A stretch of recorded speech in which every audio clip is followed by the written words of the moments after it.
ఓం అస్మద్గురుభ్యో నమః. నీళాతుంగస్తనగిరితటే సుప్తముద్బోధ్య కృష్ణం పారార్ధ్యం స్వం శృతిశతశిరసిద్ధమధ్యాపయంతి స్వోచ్ఛిష్టాయాం స్రజి నిగళితం యా బలాత్కృత్య భుంక్తే గోదా తస్యై నమ ఇదమిదం భూయ ఏవాస్తు భూయః. ఆండాళ్ దివ్య తిరువడిగళే శరణం. ప్రియ భగవద్బంధువులారా, తిరుప్పావై దివ్య వ్రతంలో మనం ఈనాడు 27వ పాసురంలోకి ప్రవేశిస్తున్నాం. చాలా అద్భుతమైనటువంటి పాసురంగా దీని గురించి మనకి వ్యాఖ్యానాలు అందిస్తున్నాయి. ఎందువల్ల అంటే ఒక వ్రతాన్ని ప్రారంభించినప్పుడు మనకి మార్గశీర్ష మాస ఉత్సవము అనేటువంటి దాన్ని ప్రారంభించినప్పుడు ఇక్కడ ఒకళ్ళనొకళ్ళు లేపుకోవడం, వాళ్ళందరూ కలవడం, నందగోపుడు ఇంటికి రావడం, కృష్ణుడు, ఆ తర్వాత నందగోపుడు, యశోదమ్మ, కృష్ణుడు, బలరాముడు వీళ్ళని లేపడం, నీలాదేవి, ఇలాగ ఇంత ప్రయత్నము, ఒక అద్భుతమైనటువంటి ప్రయాణము సాగింది. ఇవాళ వారి యొక్క మనసులో ఉండేటువంటి ఆనందాన్ని ఏమేమి చెయ్యాలనుకుంటున్నారో మరి ఇంకా అందరం కలిసిపోయాం. ఇవాళ ఇంతవరకు లేపుకోవడాలు హడావిళ్లలో సరిపోయింది. ఇప్పుడు అందరం ఒక చోట గుమిగూడాము, ఒక అద్భుతమైనటువంటి వ్రతాన్ని చేస్తున్నాము. మరి వ్రతాన్ని చేసుకునేటప్పుడు అందరూ చక్కగా అలంకారాలు చేసుకుని కళకళకళలాడిపోతూ ఉండాలి కదా. అందువల్ల గోపికలు ఇవాళ కృష్ణుణ్ణి మాకు ఇవి కావాలి, అవి కావాలి, అవన్నీ ఇస్తావా అని అడిగినట్లుగా ఆండాళ్ తల్లి కూడి ఇరిందు అందరం కలుసుకునేటువంటి ఉన్నటువంటి ఒక స్థితిని చెప్తుంది. పాసుర అనుసంధానం చేసుకుందాం. కూడారే వెల్లుం సీర్ గోవిందా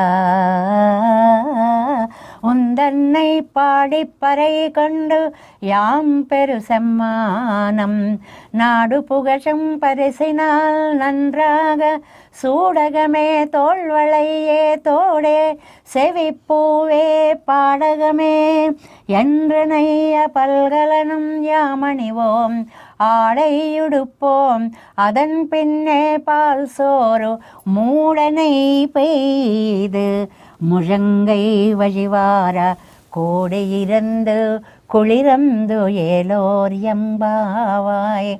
ఆండాళ్ దివ్య తిరువడిగళే శరణం.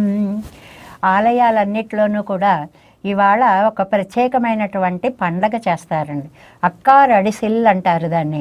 అంటే అద్భుతమైనటువంటి పరమాన్నమును ఒకదాన్ని తయారు చేసి 100 గంగాళలో 108 గంగాళాలలో దాన్ని ఆరగింపుగా పెట్టి పెరుమాళ్ళకి సమర్పించి గోదాదేవి వ్రతంలో ముఖ్య భాగంగా భక్తులకు అందరికీ కూడా ఆ ప్రసాదాన్ని పంపిస్తారు అని. ఇది రామానుజ సంబంధం వల్ల వచ్చినటువంటి సంప్రదాయం. ముందే రామానుజుల వారు వచ్చారు. ఎందువల్లంటే ఆండాళ్ తల్లి తిరుమాలిరంజోలై అనే దివ్య దేశానికి వెళ్ళి అక్కడ సుందరబాహు స్వామికి దాసోహం పెడుతూ నాచయార్ తిరుమలలో వస్తాయండి ఈ పాసురాలన్నీ కూడా ఆవిడ రచించినవే.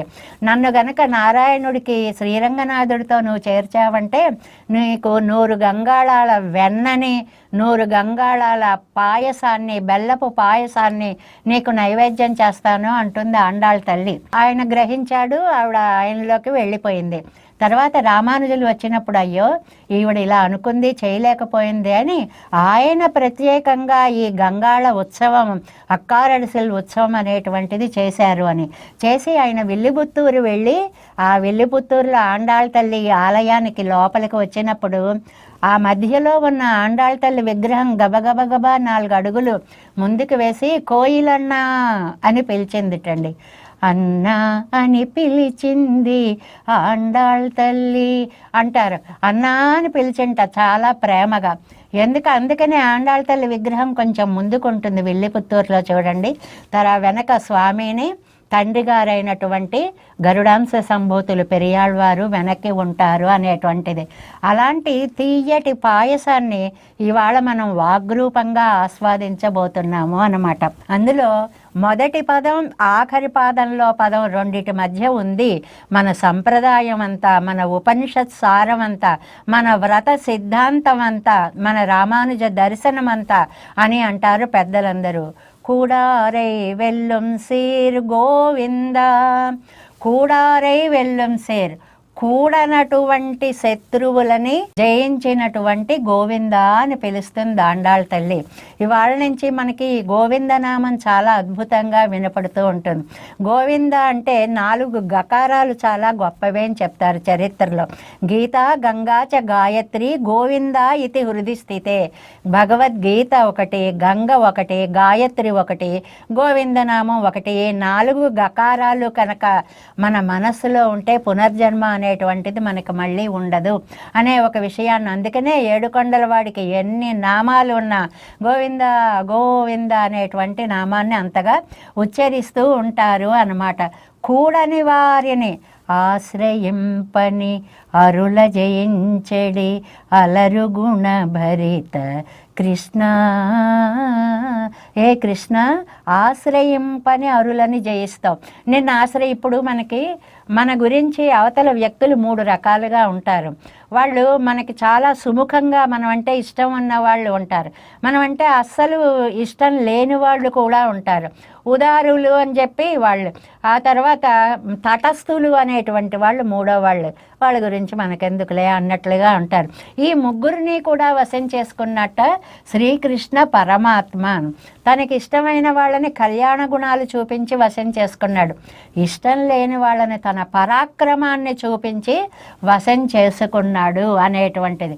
తటస్థులు అనేటువంటి వాళ్ళు వారి వారి యొక్క అదృష్ట విశేషాన్ని బట్టి ఆ ఫలితాన్ని పొందారు అని చెప్తారు. అలాగే కూడారై వెళ్ళం సేర్ గోవింద ఉందన్నై పాడి పరయకుండు, నిన్ను పాడి మేము పర అనే వాద్యాన్ని తీసుకుని యాం పెరు సమ్మానం, మేము పొందేటువంటి సన్మానము ఎలా ఉండాలో తెలుసా. నాడు పొగజం పరిసినాలు నన్రాగా, లోకమంతా కీర్తించాలయ్యా. అబ్బబ్బబ్బా ఏం సమ్మానం జరిగిందండి. దాన్ని సన్మానము కంటే సమ్మానము అంటారు. సమ్యక్ మానం, చాలా అందంగా పరిపూర్ణంగా చేసినటువంటి బహుమతి ఇవ్వడం అన్నమాట, గౌరవించడం అన్నమాట సమ్మానం. లోకమంతా పొగిడేలాగా ఉండాలి. ఏం కావాలేమిటి మీకు అంత లోకాలు పొగిడేలాగా అన్నట్ట కృష్ణుడు. చూడగమే, చేతికి ముందు గాజులు కావాలి అన్నట్ట. తోళ్వళయ్యే, భుజాలకి భుజకీర్తులు కావాలి అన్నట్ట. అంగదములు అంటామే అవి కావాలి అన్నట్ట. తోడే, చెవులకి దిద్దులు కావాలి అన్నారు. చెవి పువ్వే, ఈ చెవికే పై భాగంలో కుట్టించుకుంటూ ఉంటారండి. అది కూడా గొల్లెతల్లో చాలా ప్రసిద్ధమైనటువంటి విషయం. ఇప్పుడైతే అందరికీ అది ఫ్యాషన్గా కూడా ఉందన్నమాట. అలాంటి చెవి పువ్వే, ఆ పైన పెట్టుకునే కర్ణ పుష్పాలు అంటారు, అవి కావాలి. పాడగమే, కాలికి పెద్ద ఒక కంకణం లాంటిది కూడా నాకు కావాలి అని. ఇంతేనా ఎండ్రనయ్య, అదేలండి అలాంటివన్నీ అన్నారట. అమ్మ బాబాయ్ ఎన్ని చెప్పారు, ఇంకా ఇలాంటివన్నీనా అంటే మీకు ఎన్ని కావలసి ఉంటాయో అన్నట్ట ఆయన. పలకలనం యామణివోం, అబ్బో ఇంకా చాలా చాలా నగలు మాకు కావాలయ్యా. ఉట్టి నగలు తెస్తే ఎలాగా, ఆడై యుడుపోం, అందమైన పట్టు వస్త్రాలు కూడా నువ్వు మాకు తీసుకురావాలి. ఓ పట్టు వస్త్రాలు కట్టేసుకొని నగలు పెట్టేసుకుని అలా కూర్చుంటే కడుపు నిండదండి.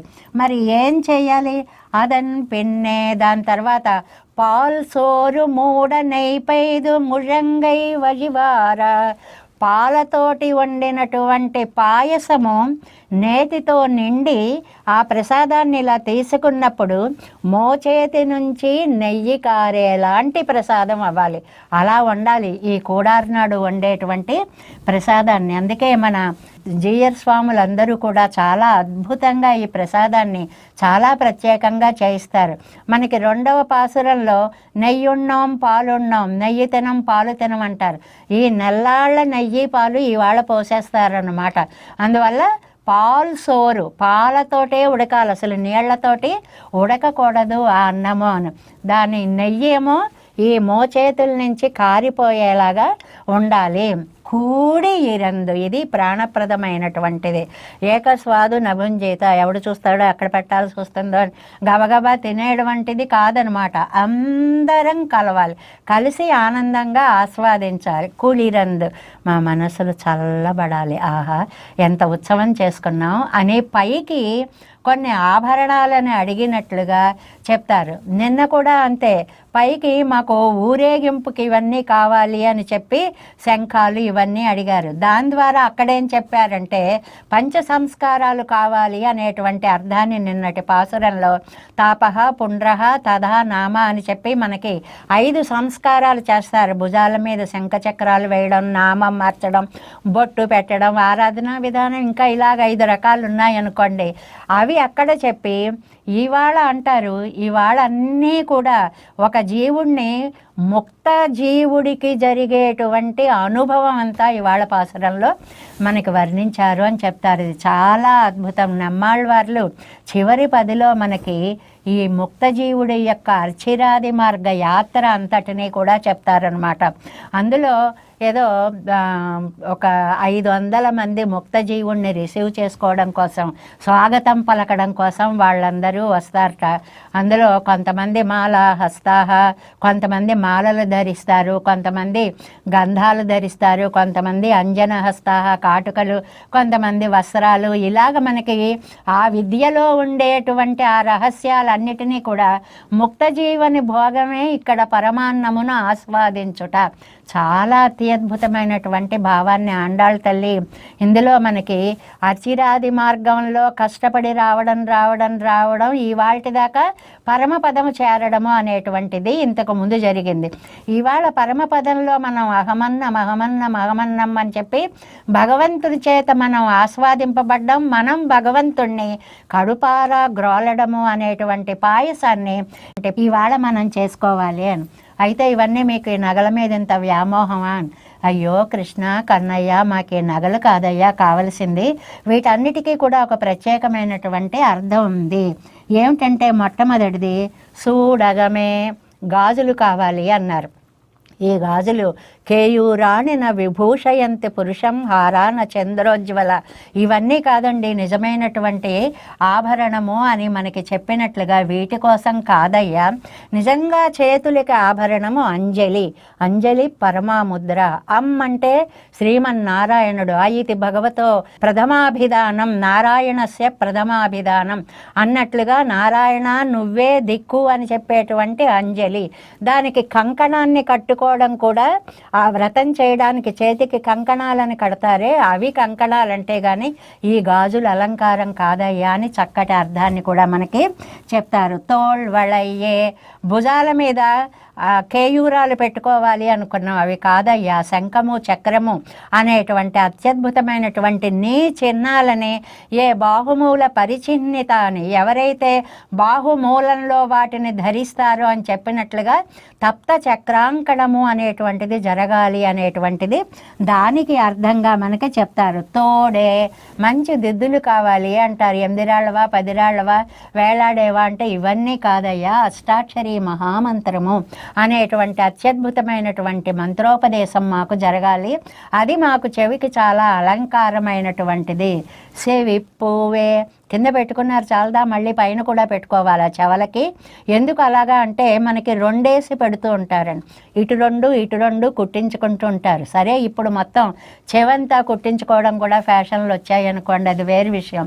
అక్కడ ద్వయమంత్రము అని చెప్తారనమాట. శ్రీమన్నారాయణ శరణం ప్రపంచే ఒకటి, శ్రీమతే నారాయణాయ నమః ఒకటి.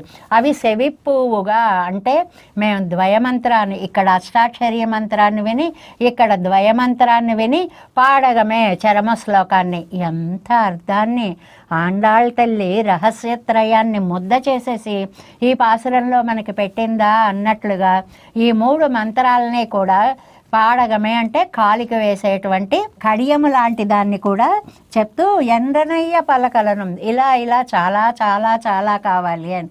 నేను కొండం మొదలు పెడితే ఇంకా చాలా అనిపించదు, అసలు కొనుక్కోపోతే బాధ ఉండదు, కానీ చేయడం మొదలు పెడితే ఇంకా కావాలి అనిపిస్తుంది. పలకలను 1 2 కాదయ్యా, యా మణివోం ఆడయ్యుడుపోం, అవి మేము ధరిస్తాము. పట్టు చీరలు సింగారిస్తాము. పట్టు చీరలు అని అంటే శేషత్వ జ్ఞానము అని అంటారనమాట. ఎంత గొప్పవాళ్ళమైనా మనం భగవంతుడికి చెందిన వాళ్ళం, ఆయన దయవల్ల ఇవాళ మనం ఇలా ఉండగలిగాము అనేటువంటి పట్టు వస్త్రాన్ని మనం చక్కగా ధరించాలి. దాన్నే అంబరమే తన్నీరే అనేటువంటి పాసురంలో కూడా మనం చెప్పుకున్నాం. ఆ శేషత్వ జ్ఞానం అనేటువంటిది ఉండాలి అనేటువంటిది. అదన్ పిన్నే పాలు సోరు మూడనైపోయేదు. ఆ తర్వాత పాలు బాగా, పాయసం అని ఎందుకంటారో తెలుసా అండి? పయస, పాల చేతనే వండబడుతోంది కాబట్టి దానికి పాయసము అనేటువంటి పేరు వచ్చిందనమాట. అందులో ఏమిటండి పాలు అంటే భగవంతుని యొక్క కళ్యాణ గుణములే పాలు అంటారు. అవి పాదేయం పుండరీకాక్ష నామ సంకీర్తన అమృతం అంటారు. మనం ఎక్కడికైనా ఊళ్ళు వెళ్ళేటప్పుడు అక్కడ దొరుకుతాయో దొరకవో అని నిన్న టిఫిన్లు అవన్నీ చద్దులు మూట కట్టుకొని పోతూ ఉంటాం. కానీ భగవద్భక్తులైనటువంటి మహానుభావులందరికీ కూడా పుండరీకాక్షుడి యొక్క నామ సంకీర్తన అమృతమే పాదేయం, 10 మార్గంలో తినేటువంటి ఆహార పదార్థం అవుతుంది అని పాల్సోరు అంటే నీ నామ సంకీర్తనం అనేటువంటి అమృతంతో ఆ కళ్యాణ గుణాలు మా మీద ఒక్కసారి నువ్వు ప్రసరింపచేయాలి అని మూడనైపేదు ముజంగై వజివార. ఇలాగ ధారగా రావడము అంటే మనం పొందేటువంటి ఆనందధార భాగవతోత్తముల దాకా వెళ్ళాలి అని.